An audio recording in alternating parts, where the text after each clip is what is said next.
very good evening. How are you? You're on. Oh, good. I know I'm the co-host, but normally you introduce me. I normally do, but I thought I'd catch you out today. You must have noticed on the bottom of the screen that you were going to be on. Probably not. You ain't got a clue, have you? Really? Let's be honest. No, I don't know how to use this fucking thing.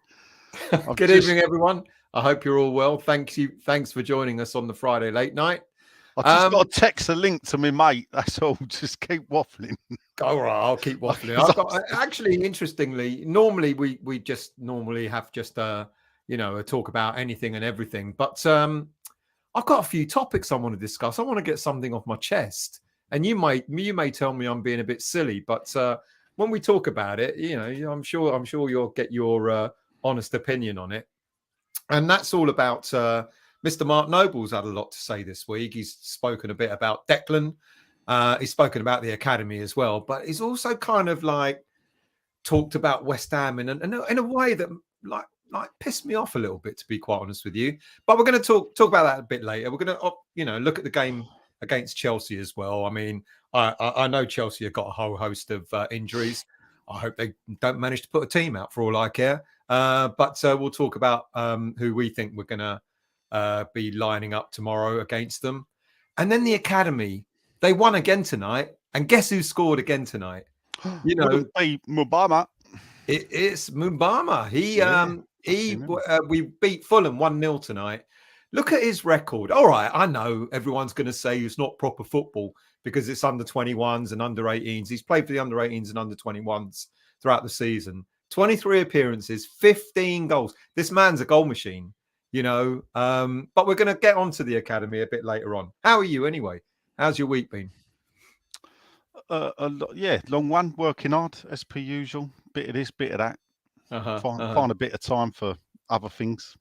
Yeah. Well, I really want to tell the public what you just told me before we came on, but I know you can't. No.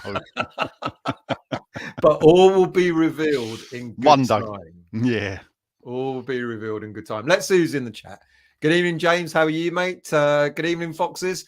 No jumper tonight. I don't know if you noticed, but I know you don't watch my shows, but I wore some really fetching jumpers over the last few weeks because it's cold. And now I'm called. I said it looked like a Valdunican jumper. You are old enough to know who the bloody old Valdunican was, and now I'm being called Stel Unican. There you go. Who else we got? 10 men at the back. No one in attack. Good evening to you. Good evening, you usual suspects. I hope you're well. Never on time. Actually, you know what? Actually, it weren't my fault. Fucking stuff. It weren't my fault this time. Ironically, I was sitting here like 30 seconds to go, and I messaged Nigel and went, "You coming on?" I won't tell them what you did the other. You can tell them.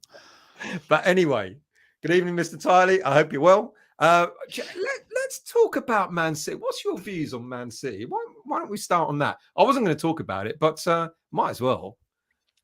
Man City. Are they going to be? First of all, are they going to be punished? No. No. It's a weird. You say no, but then there's been other leagues, and I know it's different crimes in a way, but Juventus have been done 15 points this season for misdemeanors in their league. This season. So if you look at Juventus, which is the grand old lady of Italy, I think it's called. They've been relegated not too long ago, 10 years ago. For match fixing, yeah. So now they've had financial misdemeanors, I believe, and they've been docked 15 points this season. Right. So you've had that. You had the demotion of Rangers after they went bust. That's right. That's a different, I suppose, different kettle of fish. People up in Scotland, if you're on the green side, actually call them Sevco now rather than Rangers, because basically Rangers FC went bust and they reformed as a new Rangers in effect, even though they still play it right. But, to us, it's the same old Rangers. Yeah. But they got demoted all the way to the bottom league. What we've got here is they've obviously gained the system, haven't they? So there's FFP for a reason. And FFP, I thought, was to protect clubs like us from the big boys, from being able to, the thing is, for years, West Ham, the secret sources and the senior sources and the past deceased sources have turned around and gone, we're handcuffed by FFP. So if you play the game and you are handcuffed by FFP, as we proclaim to have done, then when you see the clubs, I see a stat today, and it was about the clubs that have had the biggest spend since 2018-19. We were 5th. Man City weren't even in the top 12. Right.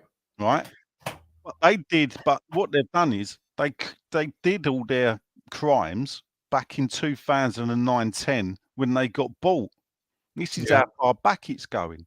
Now, at the end of the day, the crimes were committed then to enable them to get to this position now, where they don't need to. Yeah. And if they get found guilty, then hopefully they've been charged with like over 100 different. That's right. Offences. 101 misdemeanors. Yeah. Now, depending on what they get found guilty and everything, then hopefully there will be a punishment that fits the crime. Do you reckon relegation, or do you reckon demotion to a lower league within the league structure?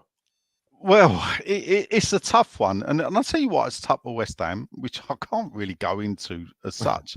But Tevez, we're a team, we're a club that got leniently punished for what we've done. Yeah. We paid a financial penalty, and we didn't pay the 3-point penalty. Yeah. So different crimes, but still it was a crime against the rest of the Premier League. Yeah.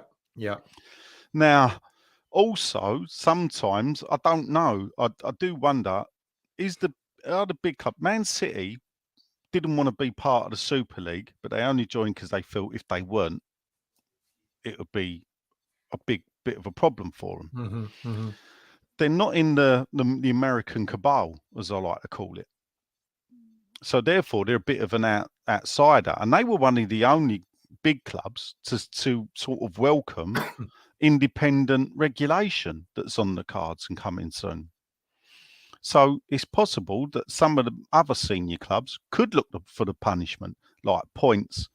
You know, if you fine them £100 million, as I said, you fine them £100 million, it's like fining Dave Sullivan 65 quid for parking his roller on a double yellow line. Yeah. It's meaningless. They'll pay it and it's done. Yeah. You go to points. Can you strip trophies that have won? Well, that's the rumor, isn't it? Already the trophies being divvied up amongst all the other teams. Liverpool got a couple more. Man U, my best stat I think I see was Liverpool and Man United win 3 trophies. Stoke and Watford win FA Cups. Yeah, and the best one of all was Tottenham still won fuck all.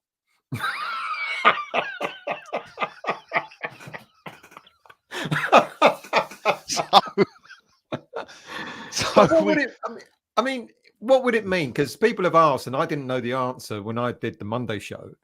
People have asked, so if they get relegated, if they get demoted, whatever you want to call it, does that mean only 2 other teams go down? And do we save our season?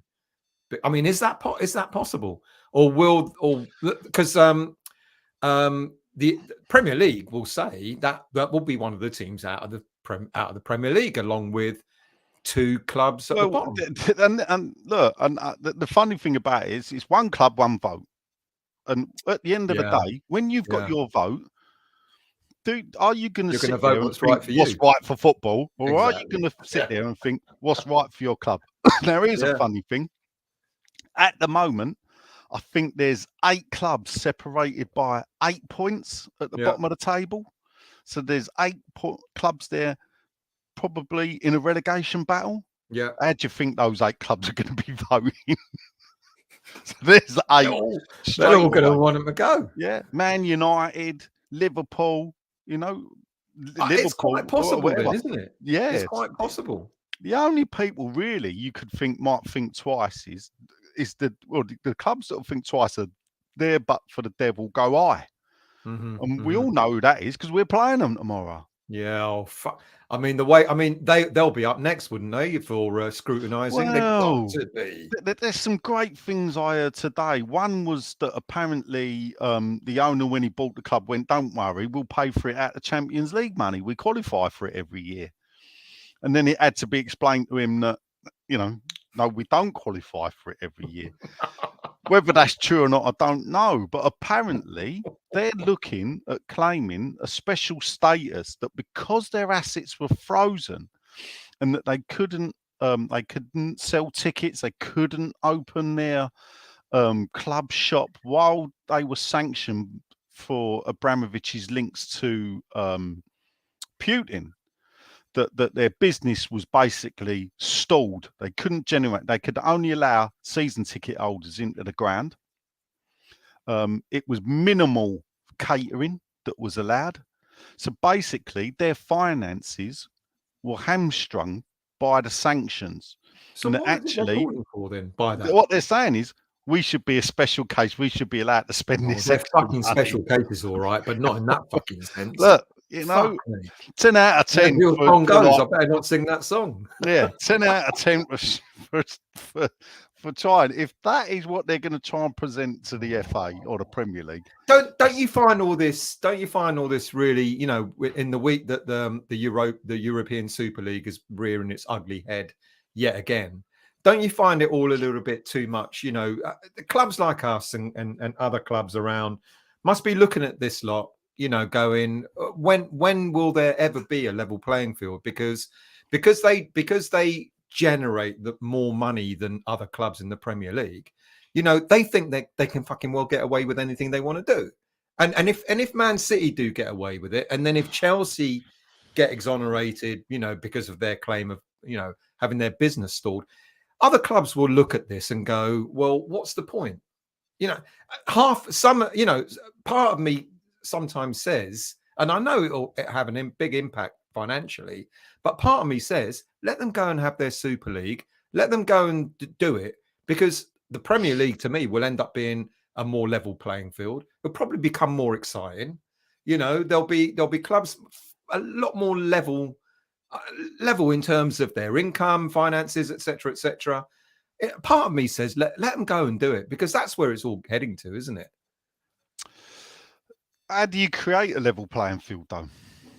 When clubs have got a worldwide income, like the likes of Liverpool, Manchester United, Arsenal to an extent. I remember, I think years ago, I can't remember how it came about. I was doing something, and the most Googled football club in the country was Arsenal.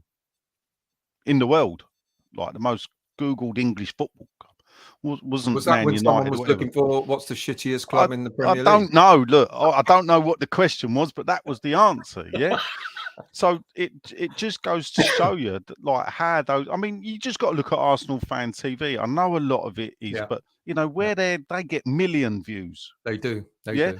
So that just shows you the reach of the club, which we don't have, and the incomes that they can generate. So they're always going to outstrip us. Always going to outstrip us. Tottenham are going to be looking at it, because actually, when you look at the big clubs, Tottenham are the poor relations. Well, Levy came out I think today or yesterday and said that I think he was basically warning his the fan base that spending to the level that it's going to is unsustainable. He's more or less saying, I can't compete with this. This is about as far as I can take Spurs in terms of spend, and I guess we get that as well, don't we? We and yeah, like you said, maybe hiding or using the excuse of financial fair play and saying financial fair play is stifling us. Whether that's right or wrong, I know a lot of fans used to get really upset when they used to hear that. But even our current board, people say spend the money. But even we're limited, aren't we? We can only go so far in what we spend. So you're right. We're never going to reach the levels of the Man Cities. But when they twist, when they twist the rules on top of that, You know, it's not that they didn't have the money. But this is the thing, because what's happened is, so if you look at Man City when they got bought, they were a shit ass club like us. They'd done nothing for years. They'd moved into a new stadium, but the stadium hadn't been a success. It didn't bring them success. They were still twaddling around in mid-table, bobbing about. Mm. You know, so not knocking. You know, they had Stuart Pearce as manager for when they first went into the stadium. Yeah. You know, they were not pulling up trees by any means. Mm-hmm. So what changed Man City wasn't the stadium, was the fact that they were bought by the Arabs. Yeah. And then they injected all that money in. Yeah. Which, you know, the one that that jumps out at me was the fact that, you know, they hired Mancini, and they did it by paying him. Now this is, you know, 10, 11 years ago. Yeah. And this is the thing.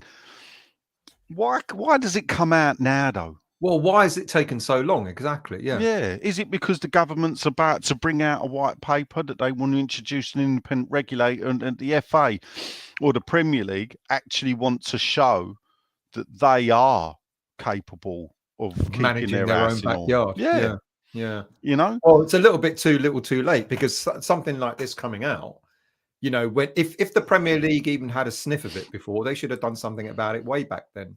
So it's like after the horse is bolted, really, isn't it? So it is. Yeah. I can see people questioning, like with Nottingham Forest and everything else FFP. There are different rules in FFP from the Championship to the Premier League. And I think the Premier League is you can only make a certain amount of losses over a 3 or 5 year period. So Forest can actually spend big now, overspend.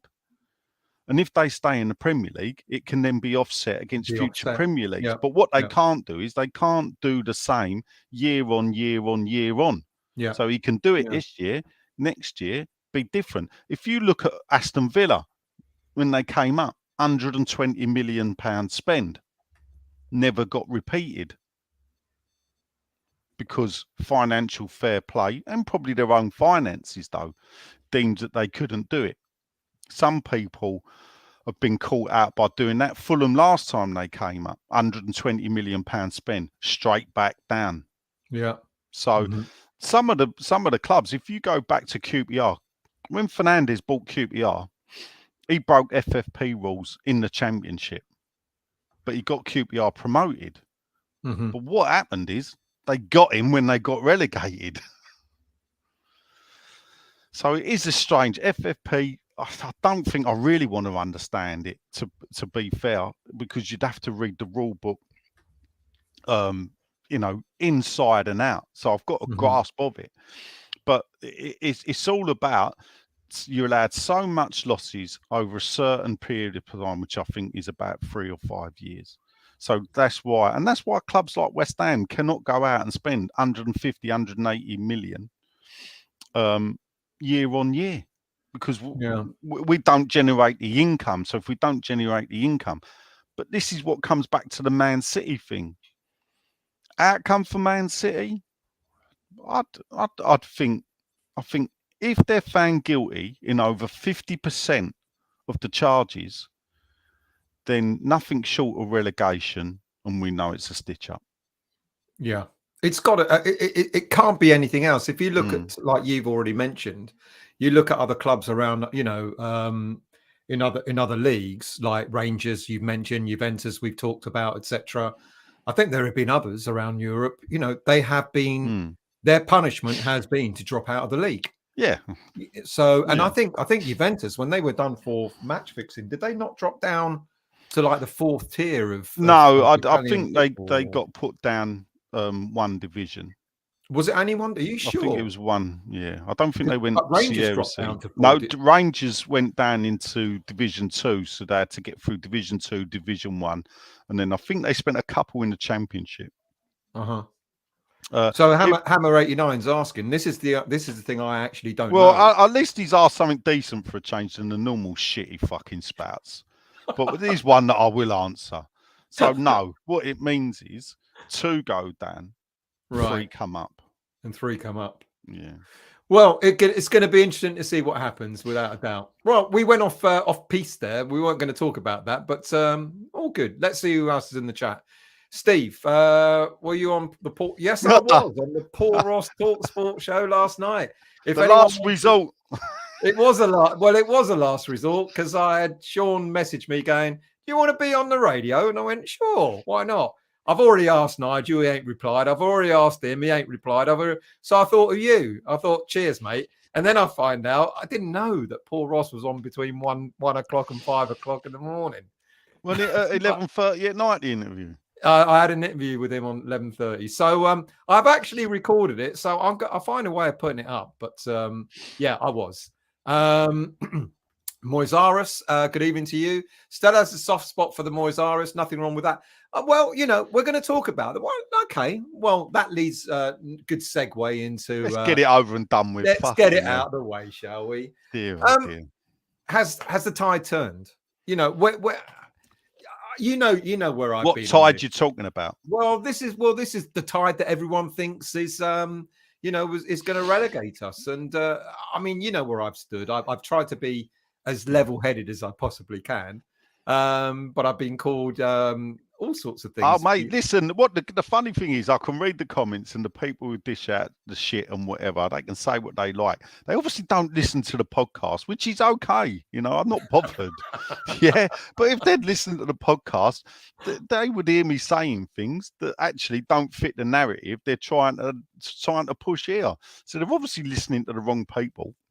So, as the tide turned, if we say as the tide turned on West Ham United, I wouldn't say the tide has turned. I'd use the word we've turned a corner. And I use that phrase, and people go, "How have we turned a corner?" Because the fact is, and this is the thing, what you're comparing it to, well, what we're comparing it to is we lost 5 league games on the trot. Yeah, that's what we're comparing it to. So have we now turn a corner? Yes, because we've picked up points across the last. We got 1 defeat in January. All right, 2 were cup games, but then we've gone to Newcastle and got a point. So I think a corner's been turned, but we are by far and away not out of the woods yet. Oh, without as I said earlier, there's 8 teams that can go down. One of 8 teams that can go down. Now, 3, maybe 2, will definitely go down. The mad thing about it, it does look like only 1 of the promoted teams will go back, meaning 2 possibly established Premier League teams could fall. That's quite unusual, isn't it? Because correct me if I'm wrong, but the last few seasons we've had at least 2 of the promoted teams go back down straight away. Yeah, that's what I'm saying. There's 1 that stays up, but generally you'll see a slip back. Well, now obviously with Fulham and now with Forest, yeah, I mean that ain't a bad point actually. We could cover that about suing people, but with Forest looking like they're going to get out of it, even though we've got Forest to play. If we can beat them, which I think we can.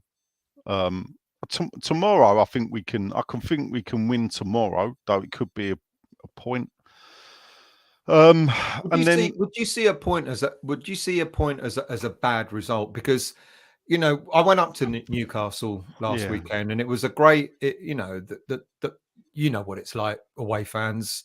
Always sort of sing heart and soul. Actually, outsung the Geordies, and everyone came away really quite happy that we got a point, because I think everyone assumed we were going to get slaughtered. But then people were saying, "Oh yeah, but this is what I find a bit weird," because everyone, we were all happy coming out of the stadium because we got a point, and then everyone was reminding us, "Well, don't forget we beat them last time 4-2, and we beat them." I know that, but in the current climate, in the current situation, different Newcastle, isn't it? Yeah, it's like coming away with a point away from home is pretty good, isn't it? Yeah. Well, look, any point away from home is a point earned, yeah, but that has to be backed up with your own wins. So therefore, it's a good point earned. It's a great point earned if we beat Chelsea. So because you got to win. You got to do it at home. This is it. So to get the reward. So it's a tough ask, But at the end of the day, listen, shitter West Ham teams are beaten better Chelsea teams. Yeah.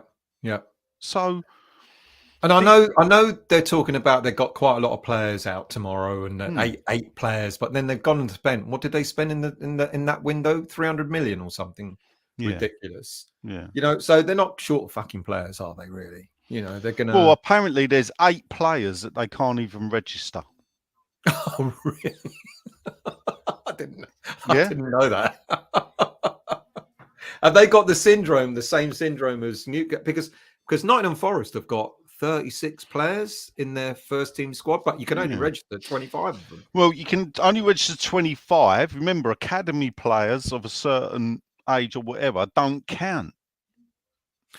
None of these, but they've actually got 30. They've actually, on top of the squad they had last season, and what they bought, they got, because I remember listening to Match of the Day, the replay the other day, and the commentator said this is the 31st player that they've used this season. I thought you can only have 25.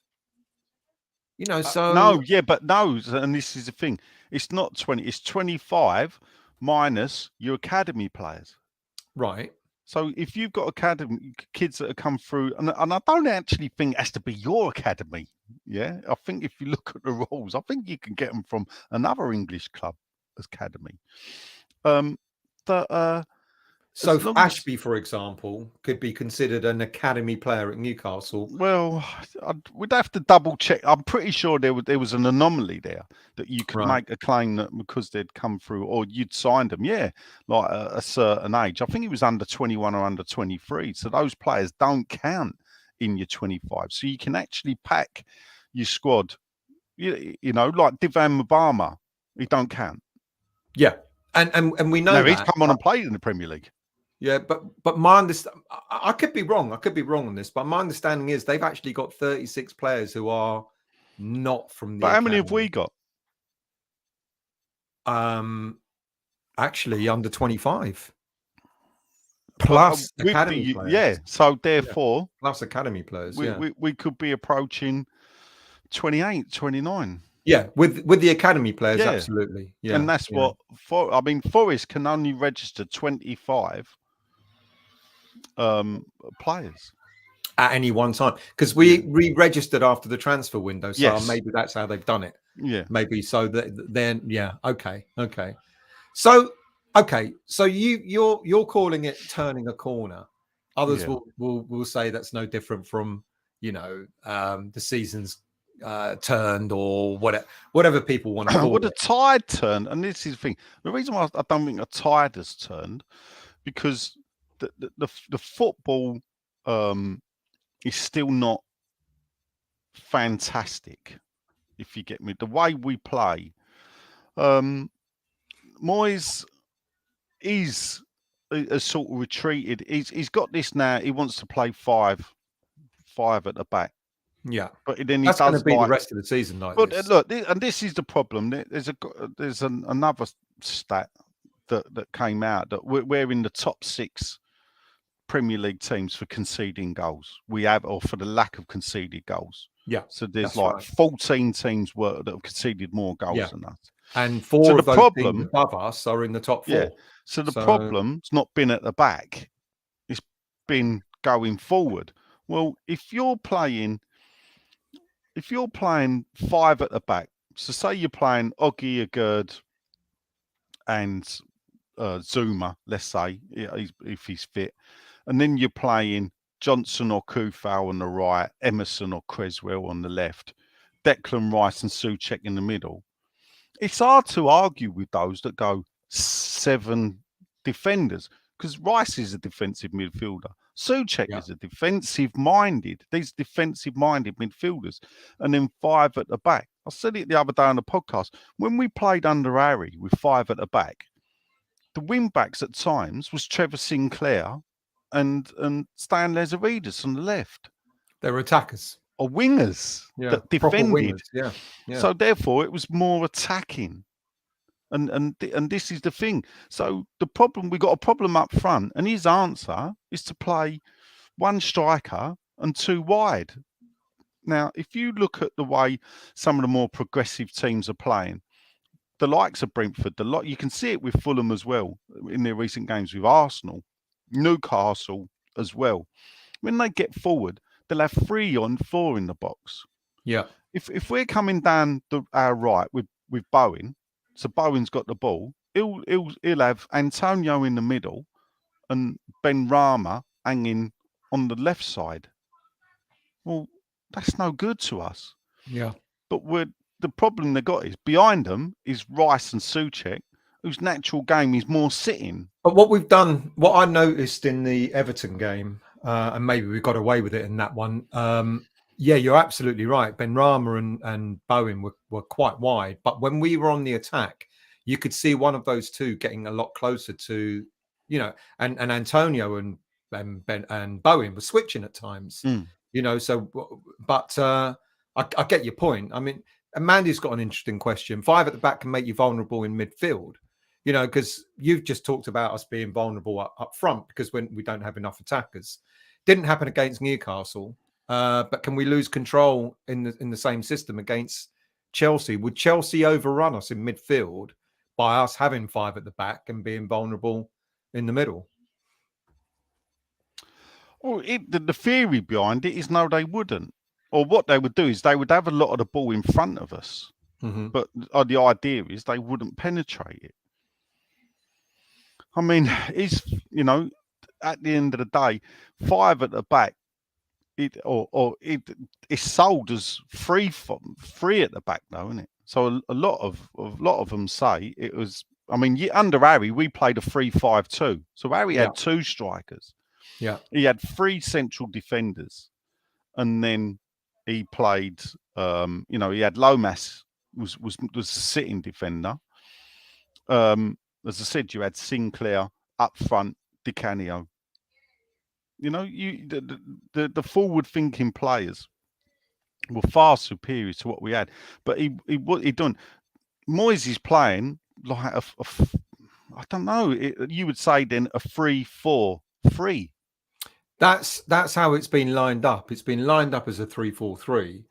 But when you hear in your head a 3 up front, you're assuming that they're going to be 3 directly going, straight down the middle. But that's not what's been happening. As you've said, we kind of got our wing backs who are more defensive minded. So they're kind of Emerson's been getting forward. I mean, no, actually, both Emerson and Soufal have been getting forward a lot more. But when that happens, you're meant to be, the 3 players up front should be squeezing in together. Bowen, Benrahma squeezing in alongside Antonio to sort of get that momentum in the middle of the park or in the 18-yard box. But you're not going to get that. I think Emerson, is made for playing the wing back role. Yeah. I'm not absolutely. so sure about Kufal. Yeah. And Johnson. They both struggle. Ironically, I think Kehrer might have been a better option as a wing back, but then I don't know. A lot of people say, well, he's injured anyway, so he won't be playing.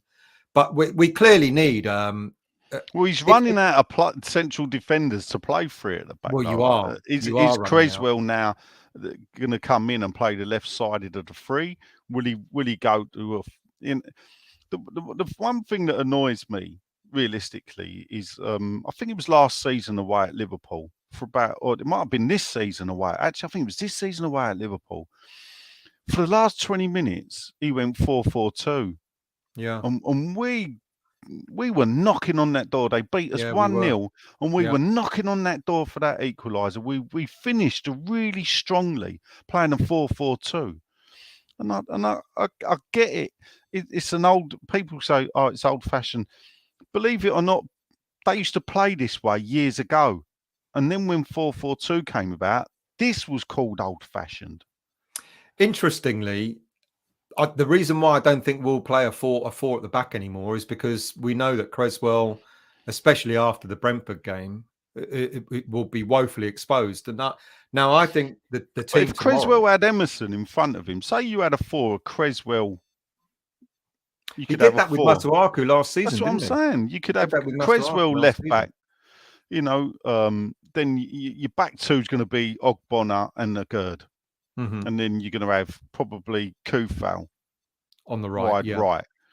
Then you can have you could have Declan and Paqueta in the middle, Bowen on the right. You could have Benny then up front with Antonio, or Benny. You could do 4-4-1-1. So Benny playing, give him a free role. Just behind. Him. Yeah. Go where you like, son. Yeah. You know, at times Trevor Booking that's with playing. That's with playing with a defensive-minded, left-sided midfielder. Well, is it because we're playing with a defensive-minded manager as well? Yeah. And that's one of the criticisms, isn't it? One of the criticisms is that he's never going to go for it. I think I saw a message popped up earlier about the Newcastle game last week, where it was someone said Newcastle were there for the taking, but Moyes pulled the handbrake on. Now, I think that's quite an interesting comment, because the way we were seeing it, we were doing really well against Newcastle. There's absolutely no doubt. But there must have come a point in the manager's mind, and I don't know if Moyes will be the only one, maybe I'm wrong, where he probably said to himself, a point is better than no points. You know, because ironically, they had the best 2 chances near the end of the game. Last 15 minutes when Gerd made that brilliant challenge, and then the free header in the penalty box from a corner just before full time. And it would. I look at those situations and I would ask myself, if we had gone more attack minded, might have we conceded a goal and walked away with nothing? It's one of those things that you don't really know. I mean, teams at the bottom generally can't play like that. Most teams at the bottom will try and tighten up. The only thing is, it's weird, because people are saying, if we'd have had a Gerd earlier in the season, we might not be in this mess. But then you think, but conceding's not been the problem. Scoring has. But then you go back, we've had a lot of narrow defeats. Yeah. So perhaps they might have been draws. And we might be sitting. When you look at what 1 point or 2 point can do at the moment in the table, 2 of those defeats had been draws with a Gerd playing. Not a different kettle of fish, because believe it or not, if we were sitting 14th, we'd still be in danger of going down. Absolutely. Yeah. So it's just a weird. I can't remember so many teams being so bunched together. Normally at the bottom of the table by now, one team's cut adrift. So you could go, well, one of you've gone, so it's two teams fighting the like 3 or 4 above them. But it ain't. It's, Southampton on 15. What are we on? 18, 19? 19. We're on 19 at the moment. Yeah. Yeah. So Southampton are only 6 or 7 points off being 14th. I mean, they could go on a run, couldn't they? Well, they could. It doesn't. I don't think they will. But I said something the other day, and let's put it like this: West Ham, we could get into 11th spot, 12th, and they're laughing. And I said, all right, let's look at it this way. Man City are 5 points behind Arsenal. Arsenal got a game in hand. Say they win that game. Man City are 8 points behind Arsenal. They still in the title race. Well, and while I think it was on the podcast, someone said to me, well, we ain't no Man City. As I pointed out, I think it was Nottingham Forest. We're 6 points behind Forest. I said, well, Nottingham Forest ain't no Arsenal. Yeah. So we can make up 6 points. Is catchable. Yeah. Will it happen? I can't even predict. I don't think we'll go down. Here's a question here from Usual Suspect or comment. Make no mistake, we're up shit creek. Yeah. I don't think we know anyone. I think we have got a paddle though. That's the only thing. We are on shit creek. Yes. And Moyes is not the answer to get us out. Now, I tried to make a point a few weeks ago. Probably didn't make it very good. And the point was that the 2 times where we've been in this situation before, who did we call on? We called on David Moyes to come and pull us out of it. So, and when I mentioned that, people laughed and said, well, he's created this problem. Now you're suggesting he can pull us out of it. But wouldn't he be the type of manager that if you wanted to get out of shit creek, He'd be the sort of person that you'd well, I call. don't know, and this is the thing: is the type of manager Sullivan would go to. Yeah, and I Yeah, think we've got to draw a yeah. distinction here because Okay, at the end okay. of the day, when Allardyce was appointed, yeah, people turned around and said he's just what we need to get us out of it. Well, you know, Reading went up, automatically won the title. Southampton actually finished above us as well, both with managers we wouldn't have wanted or had. So there are other managers out there that could have done it, but Sullivan took the pragmatic way of doing it. Mm-hmm. Now, Moyes only got to manage West Ham, let's face it, because we were in the shit. If we weren't in the shit, Sullivan would never have gone to David Moyes and He offered wouldn't have him the done. job. No, absolutely not. Yeah, Right, now he yeah. come in, he done well. So what he did was he got us out of trouble by hook or by crook. We stayed up. Then the deal had already been done with Pellegrini. I don't think Pellegrini was given a fair chance. 18 months is not a fair chance to There's turn an West Ham irony into there. I kind of, in a way, kind of agree with you. Yeah. You know. So then we bring Moyes back, by hook or by crook, he keeps us up. And in a way, I think maybe COVID done us a favour. Yeah, yeah. Yeah, in that the layoff perhaps And enabled Moyes. not playing in front of Yeah. fans. And Well, the no, I was atmosphere. thinking more that Moyes had more time to work with the players. Right. Yeah, because by the time we come back, it was June. Well, the season would have been done and dusted by then. So he's had March to June, where the players were going in and training in their bubbles, supposedly. So then he has the 2 good seasons for West Ham in the Premier League standards. I'm not surprised we fell back. I'm surprised at the way we've regressed, but in a way I'm not, because we've for the past 2 years or whatever, we've had the oldest squad in the Premier League. Well, if you keep having the oldest squad in the Premier League, it's going to catch up with you. Well, and that's the point I made. Even after the summer transfer window, we bought all these players in, and we were still second oldest at that time. And it's since then that we've now become the oldest. So despite buying all these players, it didn't really change the average age of the squad much. So I agree. And I've been saying throughout this season, as much as I think they've been fantastic players for West Ham, the likes of Ogbonna, the likes of Creswell, etc. It does catch up with you. I mean, Ogbonna's having a purple patch at 34, coming back from an injury that could have, at his age, could have probably ended his career.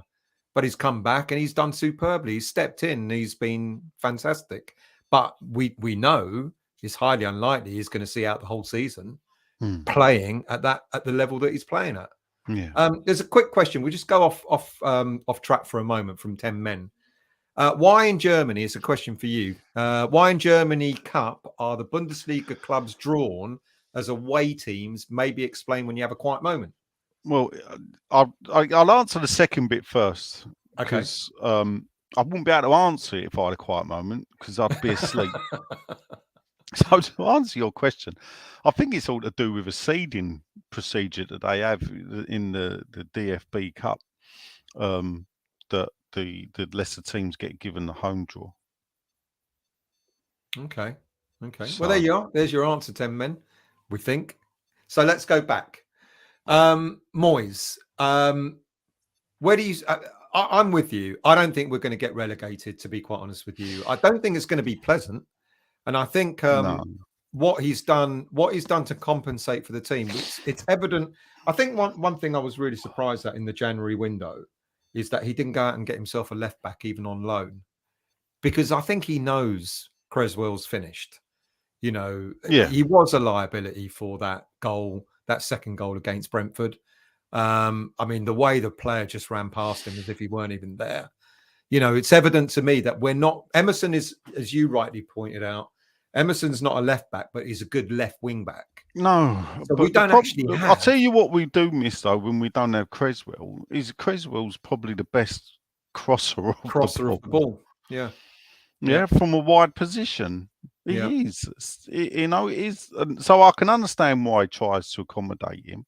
But Father Time catches up with anyone, as Michael Antonio should now realise, with whatever he wants to spout off. That it will happen. You will slow down. People will figure you out. People will start getting the younger players will come in, start getting the better of you. They'll start understanding you. You know, every club's got analysts, and these analysts spend their living analysing not their own teams, opposition teams. They've got opposition analysts who will go and look at the way Antonio's played for 5. You know, they sit down with their defenders.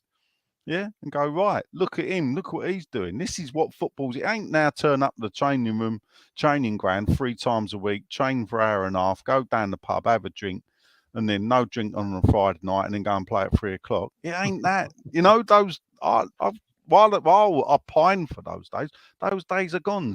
Now they've got these people called analysts that sit down and they've got access to all the Opta index and everything else for the opposition. And this is why players need to, you got to keep, unfortunately, when you're in a place like this, I'm surprised he didn't get anyone as well, because it's to only bring in Danny Ings, a 30-year-old striker. That's not long term, is it? But then that says to me as well something. I've got a funny feeling, and I wouldn't be sad if it happened, that he'll go at the end of the season. Who, Moyes? Yeah, I don't. Part of me is that some of the things he comes out with, I find strange. I think the way he talks about some of the players. I've had a problem with what he says about Ben Rama. He came out with the other day, he could go back to university. And what that's basically saying is he's still got a lot to learn in the game. He's 27. Well, that might be true, Dave, but I think you need to go back to university then. Yeah. You know, let's all get them on the Mark Noble 1 week Harvard course and see if they could perhaps do a coaching one. Yeah, he does come out with some odd comments. It is a bit weird, you know, and I know, you know, on this channel I've kind of tried to back him as much as I can, and I'm with you. It wouldn't upset me if he left at the end of the season. I know he's still got 1 season left on his contract after this, but I just wonder if he himself might turn around and go, you know what, you know, it's just not for me anymore. I don't know. Maybe his pride might take over. Who knows? But I think we've got. I don't know if the tide's turned, to be honest with you. How can we say the tide's turned or corner or whatever? Because we're still 4th from bottom. You know. So no, but the way my analysis, the reason why I say corner turned, is because you're stuck there. This, you know, game after game, lose. We all know we lost 5 games on the trot and then drew the 6th game that apparently would have been the trigger against Leeds. Mm-hmm. So you've had that. So when you look at it from then, and if you take January's results at the end of the day, only losing 1 away at Wolves, if you take that month, cut away and ignored the rest of what went before, and took that month as a whole, you generally go, yeah, that's all right. Yeah. Now, football don't work like that. You've got to take into consideration what went on in November and December. Yeah. But to do that, so therefore, he's turned a corner. He's picking up points where we were getting nothing and we looked dead and buried. Yeah. So a corner's turned. Can it become into turning a proper corner and marching your way up the league table? I don't know. You know, there's so much. You know, we've got the FA Cup in March. We've got the FA Cup, Europa Conference. Man United have got a lot of games. It is Leeds showed. You know, you can have a go at them. Yeah. You know, it's got to be finished on the night, so it could go to penalties. Yeah. You know, we knocked them out at Old Trafford. All these people that say David Moyes don't win at Old Trafford. Well, Lanzini, 9th minute. Right. So where was that? Still, remind me. That was only a year and a half ago. What stadium was it? At their ground. Oh, right. So it was at Old Trafford. So Moyes can go and win at Old Trafford. Right. So in the cup, but then he's got Europa League. League, Conference League, yeah. Europa Conference League, sorry, to go on with. So, in the cup, I think we've played 13 games. Already, yeah. Won 12, and I could argue we've drew 1, and just lost a penalty shootout. Yeah, well, I know that's the way you put it, but we know that's a load of bollocks, so there you go. So, all right, so if you take it, he's played 13 games in the cup. He's definitely won 12 of them. Yeah. It leads me on to this, what Mandy's are. There's another question about Scamacca. Someone asked, if Scamacca's fit, does he walk straight back into the team? What's your opinion? Because I'm in two minds on this, because up until the last few weeks, I was saying Antonio's completely lost it. His head, I don't know where his head was during the January transfer window, but we heard all the podcasts where he kept talking about, it's up to my agent and I've had offers, etc., etc. Yeah. And now that's over and he's been told to knuckle down. So first of all, the question that was asked earlier, does Scamacca walk back into the team, or do you keep Antonio, or do you play them both? Well, I'd admit, I've always preferred. I've always preferred 4-4-2, because actually it gives you 2 banks of 4, and I think that gives you more protection. Mm-hmm. Generally, it's through the middle and out wide. Funny enough, does he walk back in? Well, not really. He can't, can he? And the reason why he can't do that is because we beat Everton, we've drawn with Newcastle. The team keeps going, doesn't it? Antonio's done what he was saying he wanted to do without. Who's a better Premier League striker, Scamacca or Danny Ings? Oh, well, Ings, without a doubt. There you go. Yeah. All right. Question here. When you say Moyes, it's not a question, it's a comment. So aimed at me. When you say Moyes is the best man to get us out of it, still, you're assuming he's got the full support of the players. We keep hearing this. We've been hearing it for an awful lot of this season. Are the players united, or are they not? I mean, what's your thoughts? Well, are the players? And as she was asking that, she burnt her toast. Yeah, there you go. Shouldn't eat this late. Don't digest properly. Who knows? I love it when the way. How does this come out? Who started this rumor? The players are unhappy. Well, this is it. I don't know. I think people have made the assumption that people aren't playing for him, and there were assumptions of people are saying that Areola's not really injured. There was a question earlier on about Cornet. What's the real truth about Cornet? People have been suggesting throughout the season that Cornet's a bit flaky, isn't he now? So. Well, it's unfortunate, isn't it? But he is. Oh, right. Yeah, I've got it.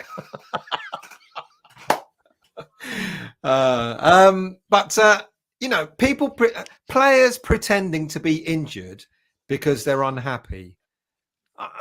Yeah, I don't buy that. But I mean, if I was Ben Rama, I think I'd be a bit unhappy. If there was anyone that should be, exactly. If I was Ben Rama, because he always singles him out. He comes up with these comments, and he obviously favours play. It does come across like he favours players. So, there's always going to be players that ain't playing going to be unhappy. If you could listen to what Antonio said the other day, and you could go, oh, he's unhappy. Well, but then what I don't understand is when he was the only striker, I welcome competition. Well, competition turns up. And he's not scoring goals. Funny enough, he stopped scoring goals about the time a lot of people complained that we started sliding. Yeah. So in the calendar year or in the calendar 14, 13 months, how many goals has he scored? Not many, Benny. So the way to be picked every week is to score goals. The funny thing is, I think he's been lucky that Scamacca got injured. Because I don't think he would be playing. No, and then he could be crying with his mate. Yeah. But he is playing. He got a goal. At the end of the day, he's what we got, isn't it? So, Ings, I don't know. Ings is an interesting one. I just wonder whether Moyes might at some point decide. I mean, Scamacca's going to be out from he probably might be back for the Spurs game because he's had that injection. He's had the third injection, where 2 days after your whole leg gets stiff and then you recuperate, and it takes up to 2 weeks to recuperate from it. So it's possible that he could be back for the Spurs game. But he's got Ings sitting there, and I just wonder, if Antonio hadn't scored the other day, I wonder if Ings might be starting against Chelsea tomorrow. Possibly. I don't. Is Ings fully fit? I mean, the thing I don't get about, No, I don't think he is he? I don't get why we dragged him up to Newcastle. It's a long way to go for a bloke to have a little cameo like that. I don't know. And also, apparently, he got a knock there as well and was feeling his knee again. Because there were two. And that's the thing. Why not let him rest? And I know he missed the Derby game. Yeah. But why not? He actually didn't affect anything that we did. Not really. So for me, I don't know. And the one thing I will say about Moyes and substitutions, and I think it shows our 5 substitutions having 5 substitutes can be a bad thing. I think sometimes he makes a substitution because he's got the ability to make 5. Where a lot of the time he wouldn't make 5 subs. But then when he does, you think, why are you doing that? Why are you bringing a player on for 5 minutes? Because you got the ability. I'd have preferred to stay at 3 subs. 5 subs is there you think a team so if you've got 5 subs, that's 16 players now that are getting on the pitch and playing. So if you've got a big squad like the Chelseas and like you've got a lot of good players that you want to keep happy, you give them 15 minutes, yeah. Well, you can give them half hour. Or half hour, whatever, yeah. You know, and then all of a sudden, they still feel part of it. It's made for the big teams, 5 subs. It ain't made for like West Ham. And Moyes didn't like managers like Moyes. All managers like Moyes. So the team tomorrow, I mean, did I tell you that? Did you read the little story I sent you on WhatsApp earlier today? Who wrote it? My message. Okay, I'll tell you. I'll let you into a little story. So a mate of mine lives in the Canary Wharf. I did read it. Yeah, you did read that. Canary Wharf. Yeah, restaurant one. And he was sitting having dinner with his missus, and guess who was next to him? Kevin Nolan. No, Kevin Nolan and David Moyes. Because he messaged me going, "Does David Moyes live around Canary Wharf?" I went, "Yeah, he does. Why?" I could swear he's sitting opposite me, blah, blah, blah. Anyway, apparently Moyes was talking about a couple of players, and he was talking about a centre-back that he was worried about, and he was talking about a Spanish player, Pablo. And I've got a gut feeling that's the team that went out against Newcastle. Oh, no, apart from Kehrer, who's now injured. But I've got a feeling we're going to see this team tomorrow. I think Fornals is going to be pulled in to replace Benrahma. How would you feel if that happened? I love the work ethic of Fornals. I think he runs and runs and runs, and he loves the club. But that don't make you a first team player, does it? The only thing I don't know is, have we got the best out of him keeping him out wide on the left? I don't think we have. Absolutely not.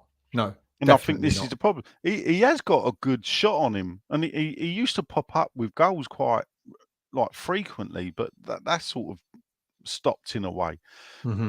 Is it because of the positions? And I think it's the way position, because I've been saying for quite most of this season that, ironically, to get the best out of Scamacca, he needs a player around him. So, like when he was at Sassuolo, the player that was his best mate, Fratesi, plays as a sort of like a central midfielder who played just behind him, and that's the sort of link-up play that I think Scamacca thrives on. And I said, we've got one player in our squad, probably 2 actually, if you include Lanzini. But the player for me that would actually get Scamacca playing is Fornals if he was played centrally. So yeah, you'd have to change the formation. You'd have to go to whatever it be, 4-3-3, 4-4-2, 4-4-1-1, whatever. But for me, someone like Fornals is the sort of player that can possibly get the best out of I mean, I know that's just a graphic, but I look at it, and this is the thing why I don't like the fact that you get the one player wide. If you change that, so if you put Johnson left, move them 2 over, push Kufal back, put Bowen over to the right, move Fornals nearer to Antonio, look how that would look. I'm not. Well, Just interestingly, 2 banks of 4. yeah, I don't disagree. How I that don't would look. disagree. There is actually. I mean, I said earlier. Now that with Cresswell not being favoured, this is probably why Moyes has gone to a back 3 and a 5 or whatever you want to call it. But you're absolutely spot on. There is one player in that graphic that can play at left back and has done really well, and that's Ben Johnson. Yeah. Yeah, and the irony, him being, I feel sorry for him because he's become a bit of a utility player, and he was always meant to be just a right back, but we remember him some of his best games being at left back, so he can't he? He can put him back at left back if he wants to. Well, that was the thing about him. He could play left or right back. You remember when Ngakia had come in and it was, don't matter, we got Ben Johnson. He's far better. Well, and they were right, though, Ngakia. Yeah. Has disappeared, but up his own backside, probably. People, I have been seeing your comments about my haircut. I know it's a little severe, but there you go. Yeah. DIY, was it still? No, it wasn't actually. I paid a lot of money. You paid for it. Score tomorrow, because I want to talk about. I book it as I did go on the podcast 1-0, and I stand by. I was edging on 2-0. I think 1-0, close game, everything. I think we can do it. They are struggling. I think we can do it. I actually seriously think we can beat them tomorrow. Yeah, I don't see why not. I think it doesn't matter who it is you play. We're on a momentum, and I know people have been saying, and you knew this was going to happen. Well, it was only Leeds that we got a draw against. Well, it was only a poor Everton that we beat. Well, it was only Derby in League One. Yeah, but it don't matter, does it? You got to beat. You got to play who you got in front of you and get the result. And this is the thing. There's points to be had. I think we can win. I don't, Spurs. You never know what's going to happen there. Frankly, and I've always said this is the beauty of West Ham, because when we go to the ground, you could think, oh well, and they can surprise us and win the game. Then we could go to Spurs. We could get beat, but we could get something. There's always a reason to go. Exactly. Boring. My feeling is we'll win tomorrow. We'll get a draw from Spurs, and then Forest to beat us. Well, I reckon we'll win tomorrow, but it'll be squeaky bum. It'll be squeaky bum. Right. I want to talk about Mark Noble because I said at the beginning of the show, he kind of hurt me a little bit, and I'm going to put up a part of the comment that he made, and I'll tell you why why it kind of got to me a little bit. So he was talking about Declan Rice earlier in the week. I think he did an interview with Ben Foster, and he went, "Where West Ham? Standard, was it? Yeah, where West Ham? And these players want to go out and play Champions League football." Yeah, and stop right there. So what is that saying? Well, we're only West Ham. And I did qualify. I talked about it. I did a piece in 6'2", an opinion piece. Very good it was. What was that? Very good it was, I said. Very good it was. Thank you for saying so. And if you haven't yet subscribed or become a member of 6'2", bloody well do so. 6foot2.co.uk. Free membership. And you get Nigel. I mean, what you wrote what? So still, I'm just off to read it.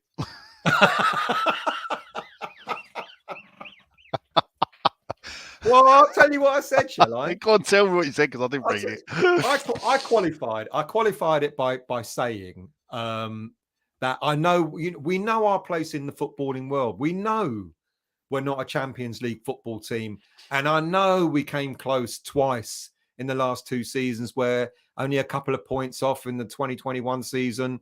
And had we won the Europa League, we would have been playing Champions League this season. So I get it. We're not a fucking Champions League football team.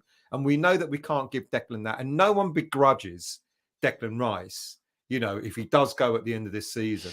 No one begrudges him to go to a team that will play Champions League and all that. So I ain't got an issue with that. I think the issue I've got is by Noble going, we're only West Ham. As if like we have no ambition. As if like, we kind of a club that If you really want to, what? You want to play Champions League football? You want to win trophies? Oh, don't come to West Ham then. Don't bother coming here. You might as well go and play for that lot over there. That's the way I read that. We're just West Ham. And it got to me. Okay. I know Noble probably didn't mean it in the way it may have come. Well, I don't know. Maybe he did. But my point is, what does that say to future targets that we want to go for?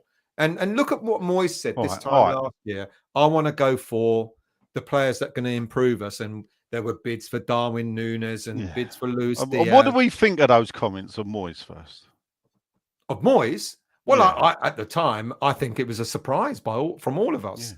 But at Stupid, that time, maybe a little bit far fetched, because we all went, "What? Oh, far fetched." Right, okay.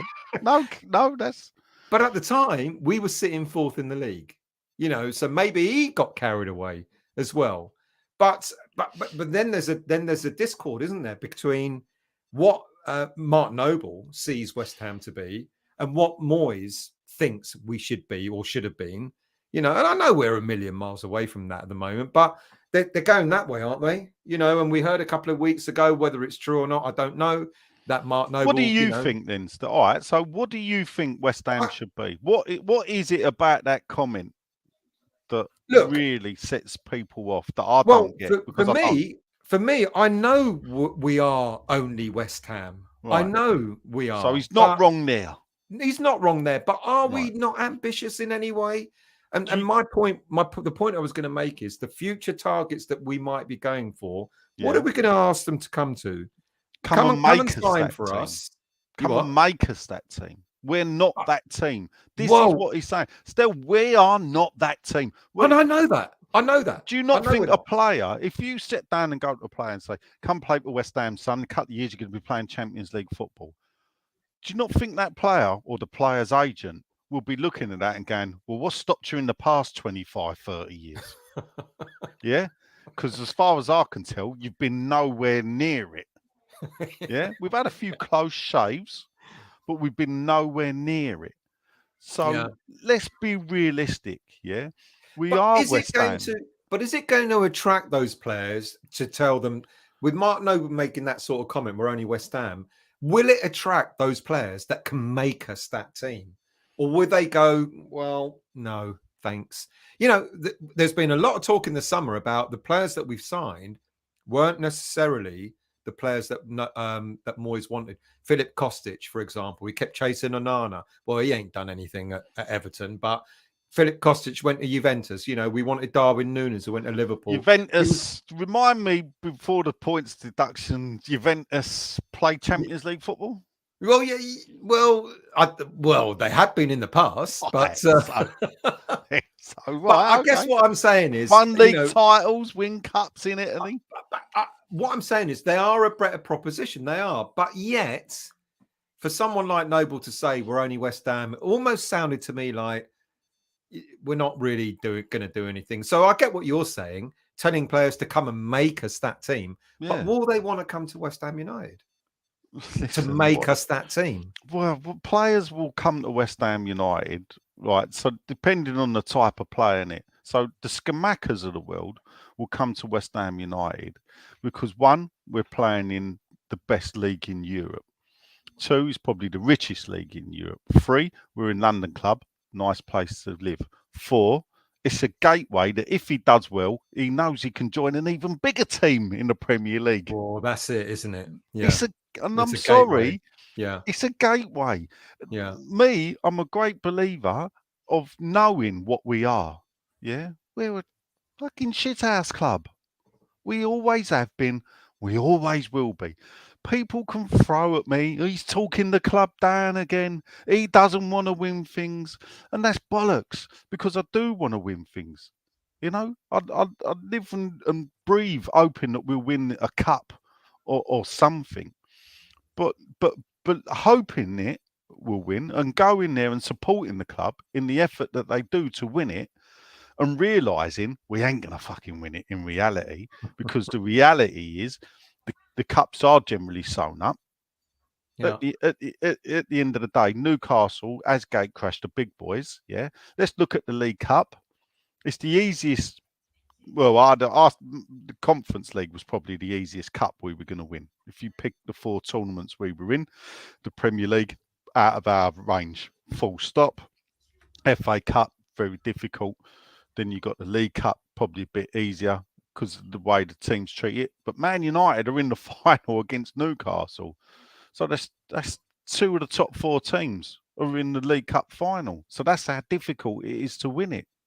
So the reality says to me, when you're attracting these players in, we have to say to them, come in and make us this team. But then you have to realise that if they come in, if Scamacca comes in and he's sitting on 20 goals now, that the likes of Man United, that the likes of Chelsea will be looking. You know, if you look at Southampton, there's a club that came up with us. They've been in the Premier League for the same amount of time as we have in this period, and they've managed to hang about by selling all their best players. Apart from James Ward-Prowse, is the only one they've held on to. So this is the reality of life as a club. I don't think we punch above our weight. We punch below our weight at the moment. Yeah. You know, we should be sitting our natural position. I've always said our natural position, we should look to aim to finish between 7th and 10th. But bearing in mind, sometimes those middle tables are decided on goal difference or 1 or 2 points. It's that close that anything can happen. Now, that's a reality. So if Mark Noble had come out and said, "Oh, I'm disappointed he's leaving us because I thought we could, with him, qualify for Champions League," would you respect Mark Noble more? Yeah, when actually deep down, even the most people would think, "Mark, you've gone a bit mad there, son." Yeah. We complain about the owners and the lies they told in moving us. You know, we beat them, or a section of the fans beat them with a stick about the world-class team in the world-class stadium. We know it's unachievable. We know it can't be delivered. We still beat them with the stick, even though we know it can't be delivered. And while we know it can't be delivered and will never be delivered, we demand it be delivered. Well, therefore, we're always going to be this club at loggerheads with itself, fighting itself, factions against factions. It will always be the way. And it leads me back to my favourite thing, the move. This is what we have become now. Well, someone's mentioned that, you know, sort of, you know, we were sold the dream about moving to the stadium because we were meant to go to the next level football. I'm trying to find it again. And it hasn't materialised. And, you know, it's never going to, and this is the thing, I sound like a broken wobble. There we go. It's from Steve. I thought the whole point of leaving Upton Park to go to the shit bowl was to go to the next level we were promised, such as Champions League football. Now, this may be harsh.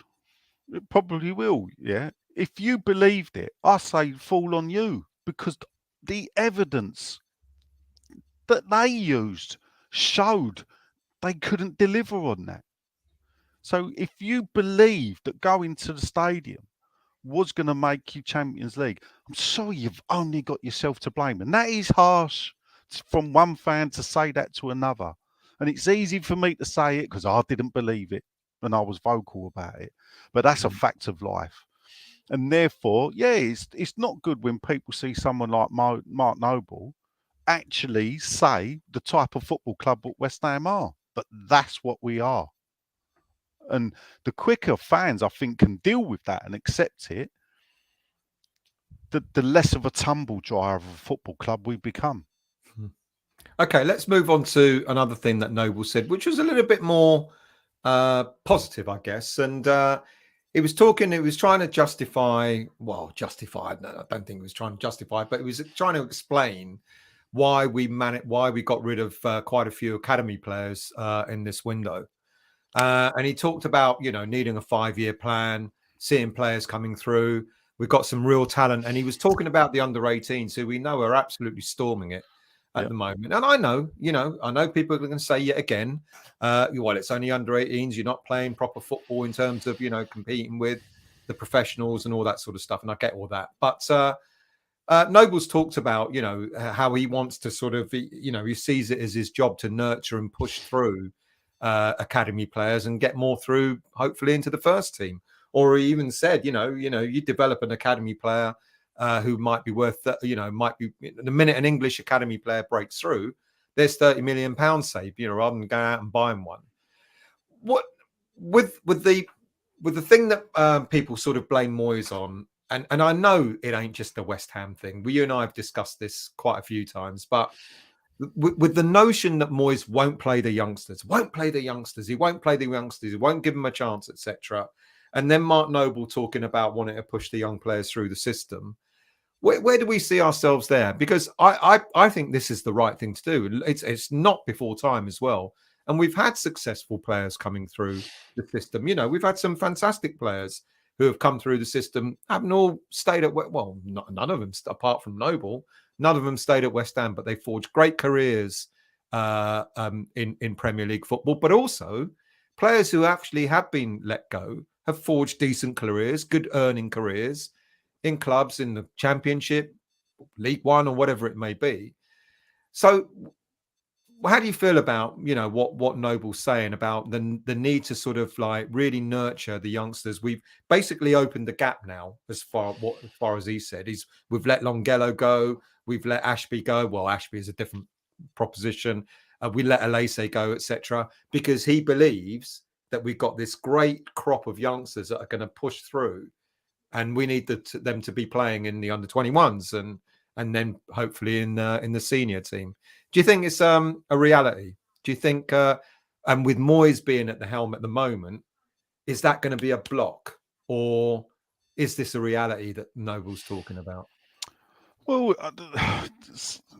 it's tough, I suppose. Look, they deal with these players week in, week out. They're going to know whether there is a pathway, and the evidence suggests, by the Moyes' use of them, that there's a lack of pathway or into the first team for the 21, 22-year-olds. But then again, you have to put your trust in the fact that they're possibly not good enough. So we want academy players to play for West Ham, yeah? But then what we want is, you read the comments, we're defeatists, yeah? What I just said is a defeatist, not a realist. So we want academy players and we want to be challenging for the top four. Yeah? Both ain't gonna don't happen, people. Not at West Ham, it don't. That's another thing. It don't well, happen. in my lifetime, it's happened once, and that was at Man United. Right. So that's what I'm but saying. I've not seen any other club. Look around the clubs, it don't happen. You don't put in, 4, 5, 21-year-olds. As I say, Man United produced this crop. They've never done it again. It could quite possibly Fergie got lucky, lucked out. But then again, you could argue the fact that Fergie had been at Man United since 1986, so he'd been there, and that was back in the day when coaches, managers would direct how the youth team were, players brought in and everything else. And we know how he was with the youth, that he watched their games and everything else. So you couldn't say Fergie walked into the club and youth players were there. No. They were brought in under his, watch. He signed Beckham, so he knew what he was getting as a 15, 16-year-old. But it don't happen. You can't argue you want to be the academy of football. You want all these young kids to get through. Oh, well, by the way, I want fucking Champions League football. The two don't tally up. And that is being a realist for those that think I'm a defeatist. And let's put it in context, because I think it might have been you that gave me this stat that 97% of players in Premier League academies don't make it in the Premier League. So it isn't just West Ham, is it? No. And I know a lot of people going, well, Moyes, it's because of Moyes, the players don't get a chance. But here's the irony, and I know they played in games that kind of been a bit meaningless, but he has put young players out there, hasn't he? He's put players in the Europa Conference, the last game at the group stage. He did it last season. All right, they are meaningless. Let's be honest, but he gave them an opportunity to have a go, didn't he? Yeah, it's easy when you've won a group game to stick in 6 kids, though. Yeah, when you've won the group, sorry. Yeah, I mean, there was nothing more meaningless than that Dinamo Zagreb game. Yeah, totally Yeah, meaningless. Yeah, but yeah. then there was nothing so meaningless as that away game. I've forgotten who the last game was. Was it Bucharest? FSB, FCSB, yeah. and we beat them. Yeah, yeah. Yeah, with the kids. Mm-hmm. So it showed Mubama, that lit us all up, in the same way that Sonny Perkins in not scoring, we all thought there was a player when he came on as a sub the year before. So, and this is the thing. I think if they're good enough, they'll get in there. Now, still, I did say this. I think it was 2 weeks ago. I said, is he clearing the decks of all these players? We spoke about it 2 weeks ago. Yeah, The you amount of did. players Yeah. walking out, and I said, is this clearing the decks to allow those that they really believe?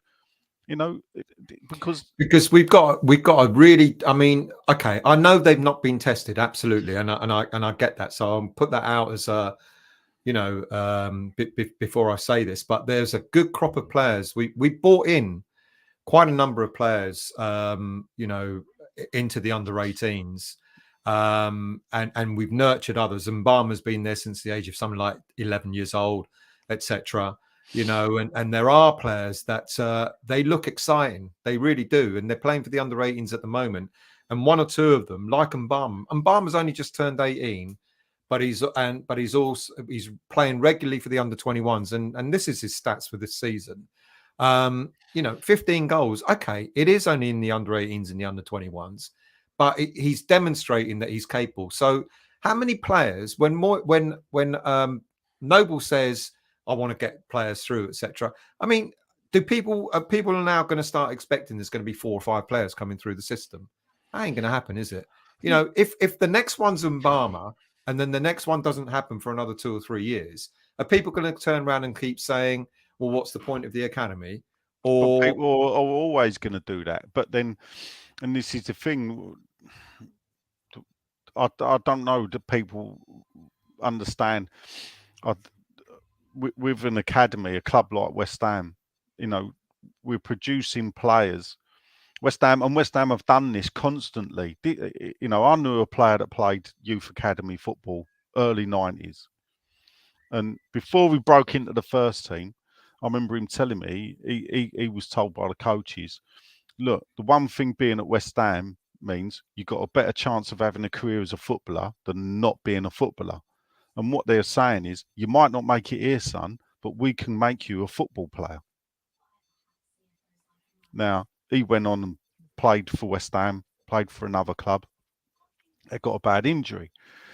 Some of the players that he played with, his alumni, went on and had lower league careers. One of them was in a good Premier League player, Championship player, played international football.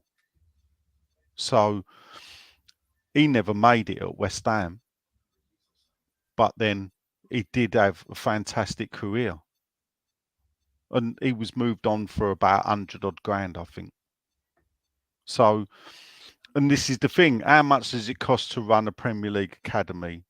If the figures are to be believed, it's somewhere between £2 to £4 million a year. Yeah. So if you Grady Diagana was sold for 18 million, was he not? Something like that. Yeah. Well, so there's one. That covered quite a lot of years. But then look at the players that we've just shipped out recently. We might have recouped £750,000, maybe more. Yeah. Well, actually, we got 3 mil for Ashby, didn't we? Well, there you go. Right. Well, that's his academy paid for then. So, and this is the thing, you don't. It's when you add it up like that, there were players that may go on and have non-league careers. They'll play. But they'll have a career in football. Yeah. Because it's comments like, I'm not saying it's a right or wrong comment, usual suspect, but people are saying this sort of thing. The academy is a sham under Moyes, and this is like I think I said it in a show earlier this week, where we get stuck in our West Ham bubble and we think this only happening at West Ham, you know, and I think there was a disappointment. I won't lie. I was disappointed with a couple of players that have left. I think Alese was a good central defender that went to Sunderland. I've got a feeling that Ekwa could possibly make it. He's gone to Sunderland. It came on the other day. I got friendly with a Sunderland journalist years ago, and he got in contact with me out of the blue in regards Ekwa, and I gave him some stuff, and then I asked him about Alese, and he says he's in the team regular, he's playing regular. He blows it on cold, but we believe he's young enough and he's good enough to do well for Sunderland, right? In the Championship. And I watched him the other night against Sheffield. Who did Sunderland play? Not Sheffield United. It was in the cup, wasn't it? I can't. Yeah, Leeds. Leeds. Right. Had a decent game. Ekwa came on, looked okay. So, but when Sunderland come in the Premier League, will they be the sort of players that will play? Yeah. You know, look what Forest have done. You know, people are going to be looking at that and thinking, what do we do? So, but Alese is playing regular now, and from that, you know, you could be, you know, there are players that are late bloomers. You know, I think, you know, it could be that, and he's young. He's only some that burn out early. Yeah. You know, Stuart what Slater, about, not knocking him, but there was one who came through as a youngster, and frankly, you know, left West Ham. And his career peaked, I think, age 21. and what about Ashby? I mean, if there's anyone that could make it, well, no, Ashby and Perkins. Let's talk about Perkins first of all. I've kept saying that I think Mbama is a better player than Perkins, and I'm not so sure Perkins will make it. He might get a sniff every now and again in the Leeds team. It'll be interesting to see what happens. Got a goal the other week, and he came on as a sub in the cup game. Got a goal the other week. So, I mean, the thing about it is, he's only 18 now, I think. So, you know, he's probably got another year or two before. The only thing is, rightly or wrongly, if you look at the Leeds team, and not so much about academy, but they were buying young players. Yeah, look how old Nonto is, the one they've got from Italy. So while David Moyes spoke about the Red Bull model, Leeds went out and did it. The funny thing is, for all that, they're only 1 point. Well, they're level on points above with us. Yeah. On goal, they're above us on goal. Yeah, they're above us on goal difference. You know, so the only thing is, I would say, is if you put the two teams together, we've got the same amount of points. Who's more exciting? I know who I'd rather watch if the telly's on. Yes, put the Leeds game on. You know, who didn't? I watched it the other night. Man United, Leeds, Man United. Yeah, I'll watch that all day long. I'll watch that. Yeah, and what happened? Fantastic game of football. You know. And what about Ashby? Do you think he'll make it? Ashby, he's gone to Newcastle. Obviously, he's getting in to at the start of them becoming a big club, hoping that he can establish himself. They're probably he's looking at it. Trippier is there, fantastic player. Probably can play another 3 years. Trippier, realistically, if you look at his performances, though it may tail off. Could he be the man to come in and replace Trippier? By that time, though, are Newcastle United really going to be progressed onto buying the bigger star players? This is it. He could be swallowed. He could be Ashby. Yeah, because he could be a forgotten player, because you go and buy one of the best right backs in the world or whatever, and there you are. And then Trippier becomes the number 2, and Ashby then drops down. It'd be interesting, and I think he could be the one. And this is the thing: he's got a big chance. He could be the one to replace Ray Allen as the one that that walked out on us when we wanted to keep him. Trudge makes a good point, about organising decent loans for the youngsters. And he cited Kane as an example, where Kane went out and it was almost, and it happened by chance for him, didn't it? Where he, I think they had injuries at the club and he stepped in. And well, got his Kane got lucky. And I think, actually, I'll rephrase that. Tottenham got lucky. Yeah. They had Harry Kane. He went out to Orient. He went out to Millwall. He went to Leicester. I don't know if he went to QPR as well. So he was doing the rounds, but he was then back out on loan, 3 months here, 3 months there. And then he's back in the club. Under 21 coach at the time, Tim Sherwood. They get rid of whoever they get rid of. Tim Sherwood's appointed manager. Yeah. And what does he do? Oh, I'll bring the kids in. I trust them. Because he knows what they're like. Yeah. Yeah. If Tim Sherwood hadn't become manager and they'd brought in someone else, it's possible Harry Kane would have been one of those that left out the door. And the funny thing is, I watched a video, I don't know, it must have been a Tottenham fan had done this video like Harry Kane, and it showed him as a kid coming on, missing a penalty, as an 18-year-old in his debut, scoring his first Premier League goal, then coming back and start scoring goals. And they put up the tweets of Spurs fans going, is this the same Harry Kane I watched as a kid? Yeah. So it just shows you, isn't it? For all they're saying I was one of them, they'd all all these tweets basically had rubbished him as an 18, 19, 20-year-old. Sherwood brings him in and he scores. Oh, he's a flash in the pan. This will never last. Well, it has lasted, isn't it? And this is it. I mean, still one fuck all though, isn't it? When our fans when our fans get upset about young players being sold off elsewhere, it's harsh. But the true reality is that none of them have really done anything in the past few years. No. We don't seem to. The only funny thing is we don't seem to produce goalkeepers, and we don't seem to produce strikers. That might change. And don't produce who? Well, strikers. Well, both of those might change. Both of those may change almost. Now we've got a couple of pretty decent goalies. Even the goalie that's playing in the under-21s looks decent. Heggie, the young under-21 Hungarian. But then you got Joseph Anang and also Nathan Trott. And Nathan Trott just in the summer was given a massive extension. I thought Trott was about to leave. I was pretty much convinced that who's the last academy goalkeeper, to establish himself as a first team? Was Day in the academy? Yeah.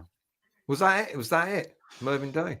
You could argue Stephen Bywater when we was in the championship. Well, yeah. Well, we remember the torrid time he had.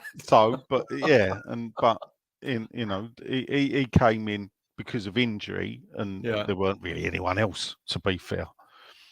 But the last, so you've got Bywater and Stephen Day. Now, you've got to go back 50 years for Mervyn Day. Yeah. As a youth player. 1973, Mervyn was a youth player. Yeah.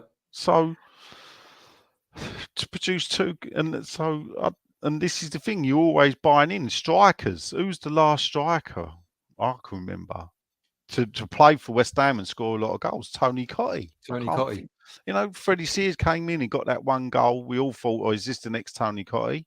But no, he's average. But and this is the thing, he leaves us, and he's had a good career, bobbing around Ipswich, Colchester, still playing. He's playing, and he's made. And he's made a career out of football. So when those that say, let's scrap the academy, let's have a look at these players that didn't make it with us but have had a career, and to think, well, we did that. We taught them the right way.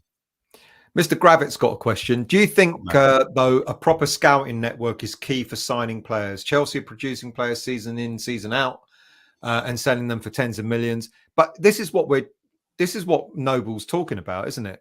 This is what Noble's. The interesting thing, Ian, I think we've done better at scouting young players than we have done probably scouting the senior players. Yeah. We got some good talent coming in, and they are producing. And there could be one or two in there.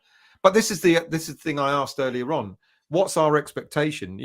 With Noble saying what he said, now the fans are going to be thinking that we're going to be producing 5 or 6 players a season. Well, no, it ain't going to happen. But at the end of the day, when you've got the under-18s performing the way they are, head and shoulders for their age group. Let's watch.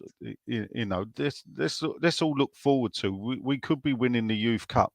There's a good chance. They're in that, Very good chance. Yeah. I mean, I watched the game. And when did that last happen? Wasn't that the golden generation time? Yeah, 1999. Yeah. So also, I watched them beat Stoke the other day. And Stoke's youth team's not 4-1, but we could have had 7 or 8. Absolutely demolished them. And I know it's 18-year-olds playing 18-year-olds, 17, 8-year-olds playing 17 and 18-year-olds. But it does show that there's something there. And there's a good chance, as you say, the last time. But you look at if you take a look at the 1999 youth team, you had Joe Cole, Michael Carrick. They're the 2 standouts that made it. Adam Newton went off. I think we made money on him when he left. I think he went to Peterborough off the top of my head.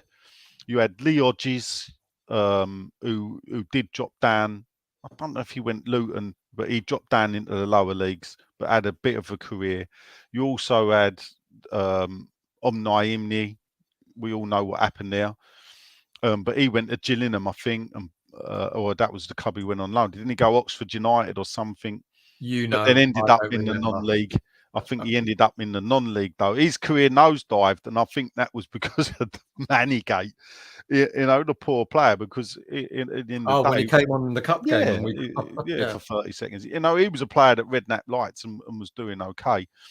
Bertie Brayley, who was a fantastic striker, had a great career in non-league, I believe, as a goal scorer. Mm-hmm. So, can we replicate that? Let's hope so. It'd be nice to see, even if, but this is the expectation, though, is now Richard Garcia, I believed as well. If you remember him, was in Richard Garcia, Australian player, was in the youth team with them, and then he came back in the Premier League with Hull, I believe. Mm-hmm. So again, that's another one where I was going: is the academy worth it? Well. And this was the whole point. The academy's here to produce footballers. Well, if the academy wasn't worth it, we wouldn't be getting this much money for this young man this summer. 120 million pound pure profit. So it would be. You had to look twice there, didn't you? You had to look twice there. Well, I remember once calling that the Leeds Council House the Council Estate haircut. Sorry for anyone that might be living on a council estate. You didn't mean any offence by it. No, not at all.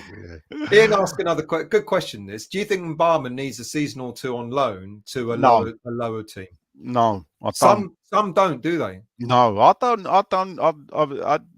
Still, I've said it for ages. You keep sending out players to League One clubs. You make a League One player. Sometimes you may make. I saw a bit of Nathan Holland when he was at the club. Fantastic player. We farmed him out of these League One clubs, and he ended up playing in League One. And he was a big prospect as well, wasn't he? So Wolf is saying I'd send him to, Mbarma to a League One team for 6 months to grab a bunch of goals. I think the one thing that kind of disappointed me with our transfers this season was. Could I just caveat that? The reason I say I don't think he should go to League One, because I think he should start to be integrated into the first team squad. First team. That's this is what. Let's get him in, get him playing 10 minutes, 5 minutes at the end of the game, if need be. And don't be upset if it is only 5 minutes. Yeah, and don't pressure him. Don't look at him and go, he's come on 6 times and ain't scored a goal. Yeah. Don't look at it like that. Look at it as an education and bringing him through. Some players I think should be brought through that way, not through the loan system. There's always going to. It's like Declan. He didn't go out on loan, did he? He No. just came straight through. Yeah. So there will be, but it won't be every player. It No. won't be every young player making it that way.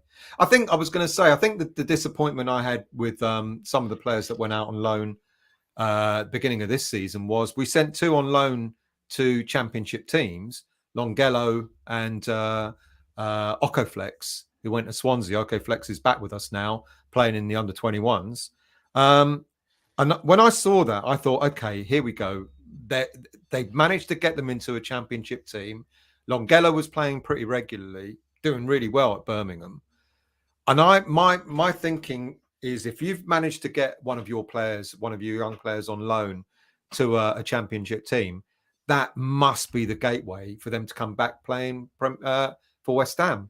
I was actually surprised. I mean, Okaflex is back. He didn't get much game time at Swansea anyway. Was actually quite surprised about Longello being let go. But I don't know. Maybe again, not good enough. You know, we've lost 3 players to Championship teams now. And this is the thing. It's all about the here and now, isn't it? With a lot of fans, you know, we're in a relegation battle. Can we put them in? What's he said? He's agreeing with you. There you go. See, there you go. Me and Nick, we agree on a lot. Not generally about football, but I mean, good evening, joking, Nick. Nick. Well. Fucking hell. No, yeah, don't lie still. Only joking, Nick. Fucking hell. He did. Ronnie Goodness. It weren't Ronnie Goodness. It was Ronnie Goodlass, I think. But that is, I think that was in a 2-2 draw game. Yeah, he did. There you go. I knew we'd get onto the history soon. Fingers, I think, was the. This is the truth. I was always brought up that Mervyn Day's nickname was Fingers. He was the first goalie I remember at West Ham. You know, yeah, it was. He did. He was great, and then he just went. He just when we won the cup, he was. I think he was only 19 when we won the FA Cup. He was PFA Young Player of the Year. Mm-hmm. I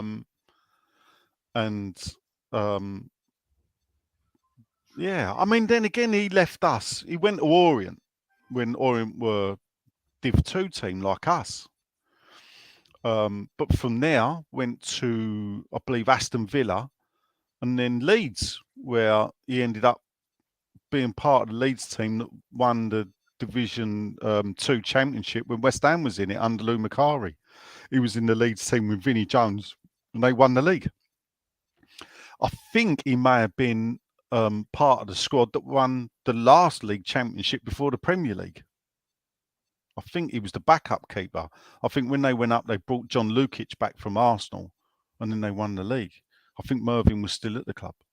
Mm-hmm. So, you know, academies, you know, we have produced these players.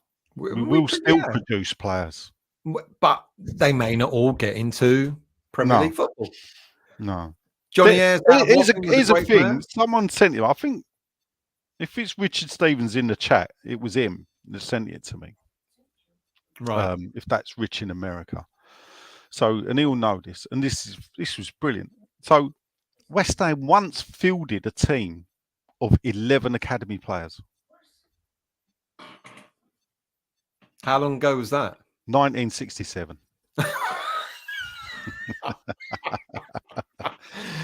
That would be a possibly. Great question, how about this though? Possibly the only time it's ever happened. But it was for a first division game. Wow. I'll have to dig it out, which is, and I'll put it up on the website. And Ian yes, says, there you go. Rich admits it. It was him. So he sent it to me. It's fantastic. What he dug out. Top man. Where is that? There it is. Yeah, Richard said it. Yeah. Yeah. Ian, will there be 2 keepers on the bench? You betcha. That without a doubt. That is a strange one, though. At the end of the day, it is odd. Quickly, that I find baffling. I don't know why. I don't understand it. You know, I don't think anyone really understands it. I don't. Do other teams do that? I don't really look at other teams as subs bench, you know, when teams are announced. But I don't. It's the oddest thing in the world. I don't understand the logic behind it. No. Wolf reckons Moyes will never play Mbama. Is he the player Moyes brought on as a sub a while ago and took off straight? No, that was Odebeko in the cup game a couple of years ago, where the poor boy was brought on in the game against Man United and then subbed at halftime, subbed in extra time. Yeah. And it was, I felt so, I remember, and then they fucking interviewed him. Then they interviewed the poor boy. Was that the game that we won, though, still? No, we lost. No, did we? Oh, no, yeah, we lost that game. Yeah. James, Mervyn Day lost his confidence. I cannot for the life of me think why. Shit defence in front of him as well. But... We're going into a history bit now. Steve, another weird game at QPR at home in 77. Kevin Locke passed back to Mervyn Day. You dropped the ball into the net. Next minute, Locke scored at the other end 2-2. That's even before your time, isn't it? That's, well, 77 was 77, 78 is when I started going regular. Right. It's a little 7-year-old. It was cool to put the scarf on your wrist. I remember those. I remember doing that. Right. We've talked about, someone asked earlier, have we done the predictions for Chelsea? We have. You predicted 1-0. I haven't actually given a score. Yeah.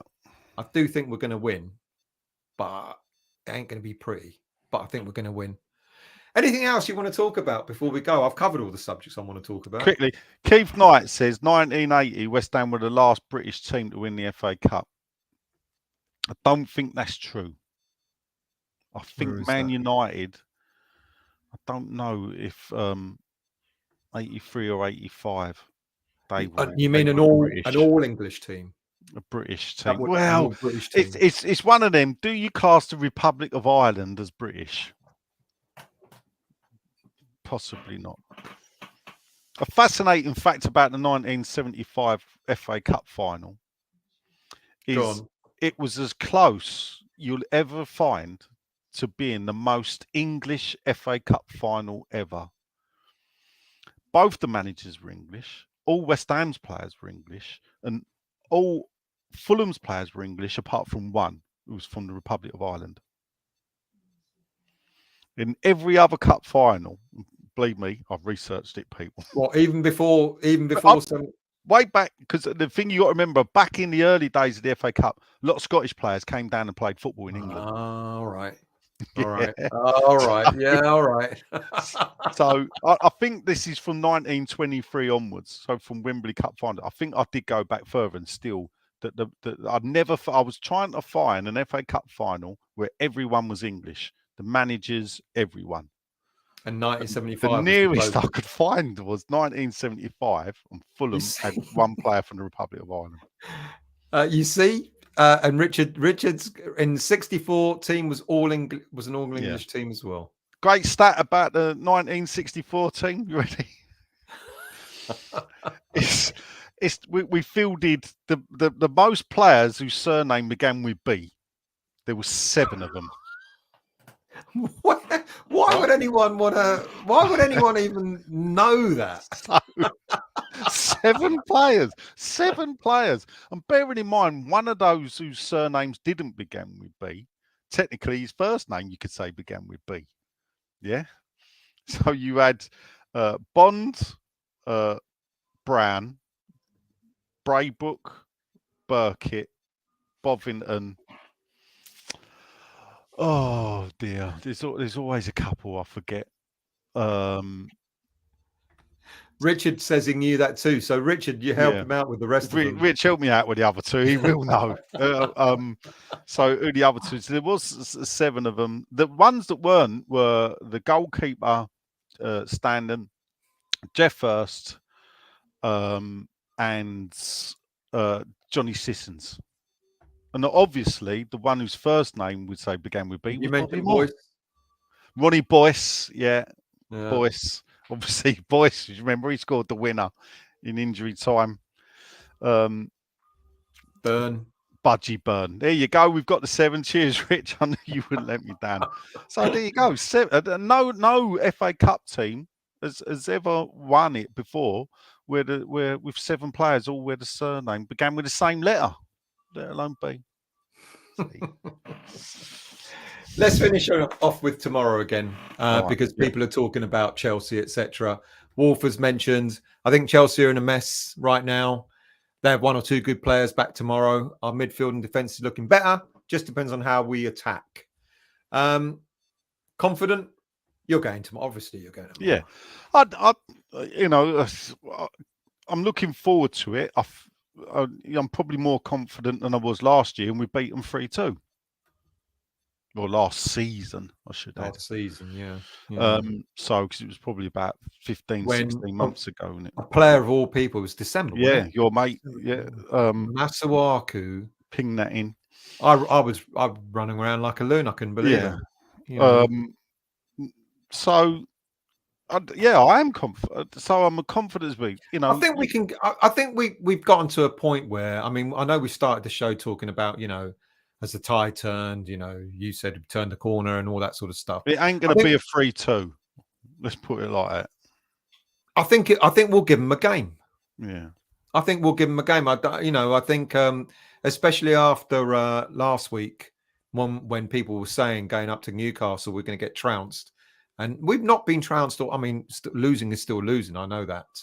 But I think we'll give them a game tomorrow. And I think that will probably shake them a little bit because they aren't in a good place. Well, we're not in a good place either, but we're picking up a bit of form.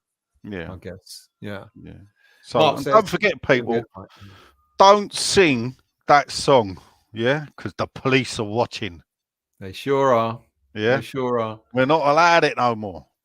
Sean, formation-wise, I think it's going to be the same. And I think there might be 2 changes. One forced because we know Carer's out. We haven't talked about injuries. We know Zuma's out for a few more weeks. Cornet, AWOL.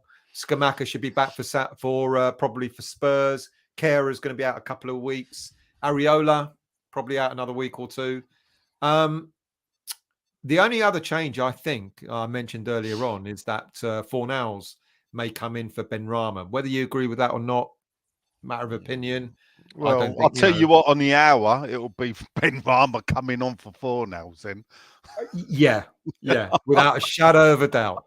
Without a shadow of a doubt. So you know that's going to happen. I mean, I think Tuchel's the manager, wasn't it, for the home game?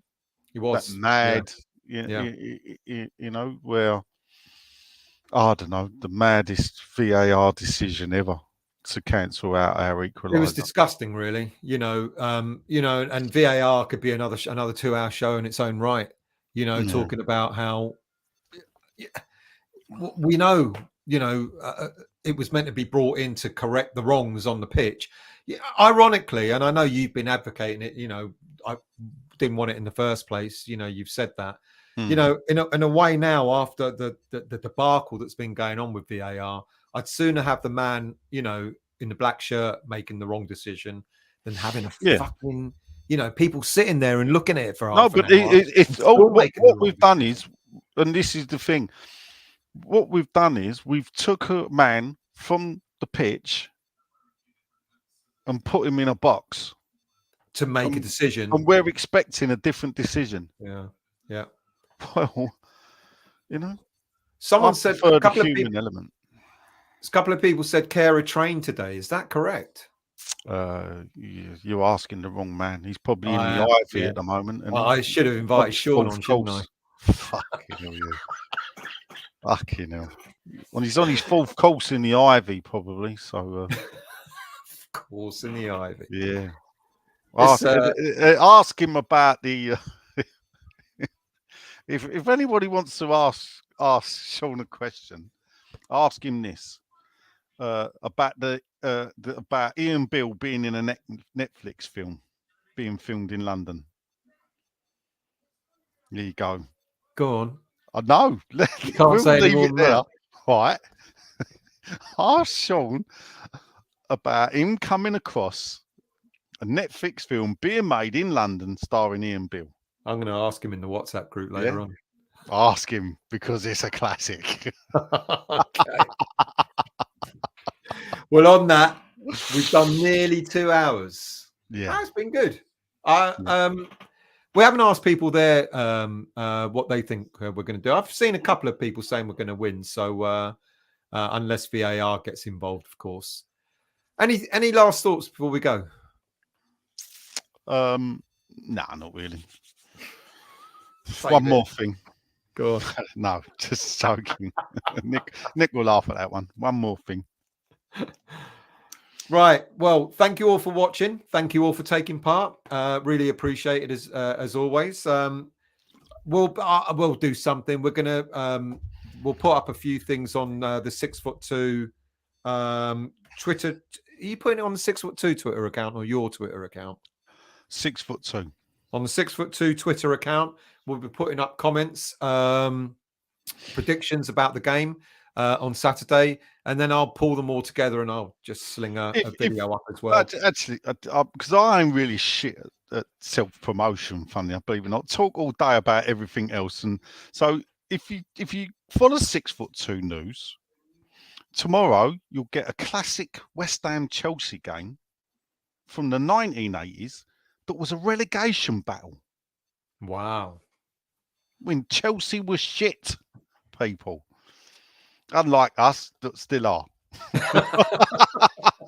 Well, some people have taken umbrage to that, you know. Yeah, well, look, at the end of the day, horses for courses, isn't it? You know, each to their own. I don't live in fairyland, and I'm sorry. If you think West Ham's going to be a Champions League team, and if you ever believed it, then I'm afraid that's where you were. It is harsh. But it is harsh. You know, when we win the Europa Conference League and get back into Europe next season, and David Moyes, Nick's probably still on, and David Moyes takes us into the top 4 next season, it'd be fucking wonderful, wouldn't it? Oh, well, you got more chance of David Moyes winning the Conference League, yeah, than David Moyes then winning the Europa League and get us Champions League, than you have a David Moyes getting us into the top 6 again. Yeah, I think I'll take that though. Yeah. Thank you all very much, people. Look out for more shows as they come up. I always forget to do it at the start of the show. If you're new to the channel, hit the like and subscribe button and all that sort of stuff. And if you haven't yet become a member on 6foot2.co.uk, please do so as well. Thank you all for watching, and we'll see you all very soon. Now, I've got to find the end video, haven't I?